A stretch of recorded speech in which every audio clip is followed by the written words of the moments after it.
B ಸರೋಜಾದೇವಿಯವರನ್ನು ಗ್ರಾಮಸ್ಥರು ನೆನಪು ಮಾಡಿಕೊಳ್ತಾ ಇದ್ದಾರೆ. ಅವರ ಒಡನಾಡಿಗಳಾಗಿದ್ದಂಥವರು ಕೂಡ ಅವರ ಜೊತೆಗಿದ್ದಂಥ ಕ್ಷಣಗಳನ್ನು, ಅವರ ಇಷ್ಟ ಕಷ್ಟಗಳನ್ನು ನೆನಪು ಮಾಡಿಕೊಳ್ತಾ ಇದ್ದಾರೆ. ಅವರಿಗೆ ಊಟದಲ್ಲಿ ನುಗ್ಗೆಕಾಯಿ ಮತ್ತು ಸೊಪ್ಪು ಸಾಂಬಾರು ಬಹಳ ಇಷ್ಟ ಅಂತ ಹೇಳಿದ್ದಾರೆ. ಹುಟ್ಟೂರು ದಶಾವರದ ಮನೆ ನೋಡ್ಕೊಳ್ತಾ ಇದ್ದಂಥ ಮಂಗಳಮ್ಮ ಈ ಹೇಳಿಕೆಯನ್ನು ಕೊಟ್ಟಿದ್ದಾರೆ.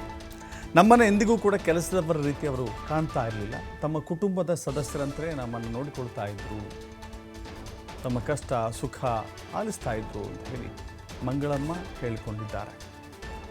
ಮಂಗಳಮ್ಮ ಮನೆ ಕೆಲಸದಾಕೆ ಆಗಿದ್ದರೂ ಕೂಡ ಮನೆಯ ಕುಟುಂಬದ ರೀತಿಯಲ್ಲಿಯೇ ಅವರು ನೋಡಿಕೊಂಡಿದ್ರು ಅನ್ನೋದನ್ನು ನೆನಪು ಮಾಡಿಕೊಳ್ತಾ ಇದ್ದಾರೆ.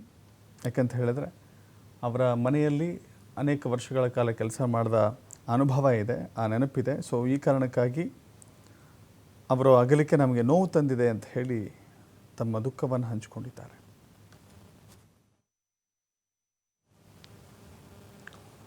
ಇದೇ ವಿಚಾರಕ್ಕೆ ಸಂಬಂಧಪಟ್ಟಂತೆ ಅವರ ಮನೆಯಲ್ಲಿ ಕೆಲಸ ಮಾಡ್ತಿದ್ದಂಥವ್ರು ಏನು ಹೇಳಿದ್ದಾರೆ, ಯಾವೆಲ್ಲ ವಿಚಾರಗಳನ್ನು ಹಂಚಿಕೊಂಡಿದ್ದಾರೆ, ನಮ್ಮ ಪ್ರತಿನಿಧಿ ಶಶಿಕುಮಾರ್ ಅವರನ್ನು ಮಾತಾಡಿಸಿದ್ದಾರೆ, ನೋಡೋಣ. ಅಭಿನಯ ಸರಸ್ವತಿ ಬಿ ಸರೋಜಾದೇವಿಯವರ ಹುಟ್ಟೂರಿನಲ್ಲಿ ನಾವಿದ್ದೇವೆ. ಅವರು ಬಾಲ್ಯದಲ್ಲಿ ಅವರ ಹುಟ್ಟಿದಂಥ ಮನೆ ಕೂಡ ಇದೇ ಆಗಿರ್ತಕ್ಕಂಥದ್ದು. ಚನ್ನಪಟ್ಟಣ ತಾಲೂಕಿನ ದಸಾವರ ಗ್ರಾಮದಲ್ಲಿರ್ತಕ್ಕಂಥ ಇದೇ ಮನೆಯಲ್ಲಿ ಸುಮಾರು 10-12 ವರ್ಷಗಳ ಕಾಲ ಬಿ ಸರೋಜಾದೇವಿಯವರು ಬಾಲ್ಯವನ್ನು ಕೂಡ ಕಳೆದಿದ್ದು. ಇದೇ ಮನೆಯಲ್ಲಿದ್ದಂಥ ಬಿ ಸರೋಜಾದೇವಿಯವರು ತಮ್ಮ ಬಾಲ್ಯದ ದಿನಗಳನ್ನು ಕಳೆದಂಥ ಈ ಮನೆ ಇವತ್ತು ಬಿ ಸರೋಜಾದೇವಿ ಅವರು ಇಲ್ಲದ ಹಿನ್ನೆಲೆಯಲ್ಲಿ ನೀರವ ಮೌನ ಆವರಿಸಿರ್ತಕ್ಕಂಥದ್ದು. ಅವರ ಮನೆ ಈಗಾಗಲೇ ಸಂಪೂರ್ಣವಾಗಿ ಸ್ತಬ್ಧವಾಗಿರ್ತಕ್ಕಂಥದ್ದು. ಅವರು ಮೊದಲಿಗೆ ಏನು ನೀವು ನೋಡ್ಬೋದು, ಇದರಲ್ಲೂ ಕೂಡ ಅವರ ಮನೆಯಲ್ಲಿ ಅವರ ತಂದೆ ತಾಯಿಯ ಭಾವಚಿತ್ರಗಳು ಕೂಡ ಇರ್ತಕ್ಕಂಥದ್ದು. ತಂದೆ ಭೈರಪ್ಪ ಮತ್ತು ತಾಯಿ ರುದ್ರಮ್ಮ ಅವರ ಫೋಟೋಗಳು ಕೂಡ ಇರ್ತಕ್ಕಂಥದ್ದು. ಇನ್ನು ಈ ಒಂದು ಮನೆಯ ಸಂಪೂರ್ಣ ನಿರ್ವಹಣೆಯನ್ನು ಹೊರತಿರ್ತಕ್ಕಂಥ ಏನು ಮಂಗಳಮ್ಮ ಅಂತೇಳಿ ಇದೇ ಊರಿನವರು, ದಸಾವರ ಗ್ರಾಮದವರು, ಅವರು ನಮ್ಮ ಜೊತೆನಲ್ಲಿದ್ದಾರೆ. ಅವ್ರನ್ನ ಮಾತನಾಡಿಸ್ತೇನೆ.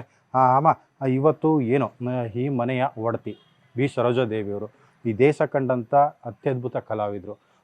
ಈ ಮನೆಗೆ ಯಾವ ಸಂದರ್ಭಗಳಲ್ಲಿ ಬರ್ತಾ ಇದ್ರು, ಮತ್ತು ಅವರ ನಿಮ್ಮ ಒಡನಾಟ ಹೇಗಿತ್ತು? ಅವರು 3 ತಿಂಗಳಿಗೊಂದ್ಸಲ 2 ತಿಂಗಳಿಗೊಂದ್ಸಲ ಬರ್ತಿದ್ರು. ಬಂದು ಅವ್ರ ತಾಯಿ ಸಮಾಧಿ ಹತ್ರ ಪೂಜೆ ಮಾಡೋಕ್ಕೆ ಬರೋರು. ಯಾವಾಗಾರು ಒಂದೊಂದ್ಸಲ ಫ್ರೀಯಾಗಿದ್ದಾಗ ಒಂದೊಂದ್ಸಲ ಬಂದು ಹೋಯ್ತಿದ್ರು.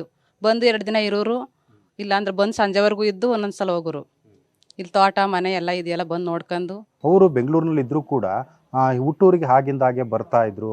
ಅವರು ಬಂದಂಥ ಸಂದರ್ಭದಲ್ಲಿ ಗ್ರಾಮಸ್ಥರ ಜೊತೆ ಒಡನಾಟ ಹೇಗಿತ್ತು ಅವ್ರದ್ದು? ಎಲ್ಲರನ್ನೂ ಚೆನ್ನಾಗಿ ಮಾತಾಡ್ಸೋರು.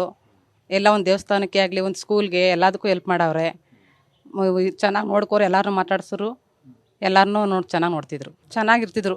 ಮನೆಯಲ್ಲಿ ಎಲ್ಲರ ಜೊತೆನೂ ಚೆನ್ನಾಗಿ ಮಾತಾಡೋರು. ಎಲ್ಲ ಕೆಲಸದವರು ಮನೆಯವರು ಎಲ್ಲ ಬರೋರು. ಜೊತೆಲಿ ಅಲ್ಲೇ ಅಡುಗೆಯವರು, ನಾವು ಇಲ್ಲಿ ಅಡುಗೆ ಎಲ್ಲ ಮಾಡ್ತಿದ್ದೋ. ಎಲ್ಲರೂ ಚೆನ್ನಾಗಿ ನೋಡ್ಕೊತಿದ್ರು, ಎಲ್ಲರ ಜೊತೆ ಚೆನ್ನಾಗಿರ್ತಿದ್ರು. ಸರೋಜಾದೇವಿಯವರು ಅಂತ ಹೇಳಿದ್ರೆ ಏನು ಸಾಕಷ್ಟು ಒಂದು ಹೈಫೈ ಅನ್ನೋ ಮಾತುಗಳು ಕೂಡ ಇತ್ತು. ಆದರೆ ಹುಟ್ಟೂರಿಗೆ ಬಂದಂಥ ಸಂದರ್ಭದಲ್ಲಿ ಇಲ್ಲಿಯ ಹಳ್ಳಿ ಶೈಲಿಯ ಆಹಾರನ ಸೇವನೆ ಇಷ್ಟಪಡ್ತಿದ್ರೆ ಹೇಗೆ? ಅವ್ರಿಗೆ ಇಷ್ಟವಾದಂಥ ಆಹಾರ ಯಾವುದಿರ್ಬೋದು, ಏನೆಲ್ಲ ಮಾಡ್ತಿದ್ರಿ? ಸರ್, ಊಟ ಅಂದರೆ ಎಲ್ಲನೂ ತಿಂತಿದ್ರು. ಅಲ್ಲಿ ಬಿರಿಯಾನಿ ಆದರೂ ಮಾಡಿಸ್ಕೊಬತ್ತಿದ್ರು, ಎಲ್ಲ ತಿಂತಿದ್ರು. ಇಲ್ಲಿ ಬಂದರೆ ನುಗ್ಗೆ ಸೊಪ್ಪು, ಉಪ್ಸಾರು, ಮುದ್ದೆ ಎಲ್ಲ ಕೇಳ್ತಿದ್ರು, ಮಾಡಿಕೊಡ್ತಿದ್ದೆ. ಒಟ್ಟಾರೆ ಏನು ಇವತ್ತು ಸರೋಜಾದೇವಿಯವರು ನಮ್ಮೊಡನಿಲ್ಲ, ಅವರ ಅಂತಿಮ ವಿಧಿವಿಧಾನದಕ್ಕೂ ಕೂಡ ಕ್ಷಣಗಣನೆ ಆರಂಭ ಆಗ್ತಾ ಐತೆ.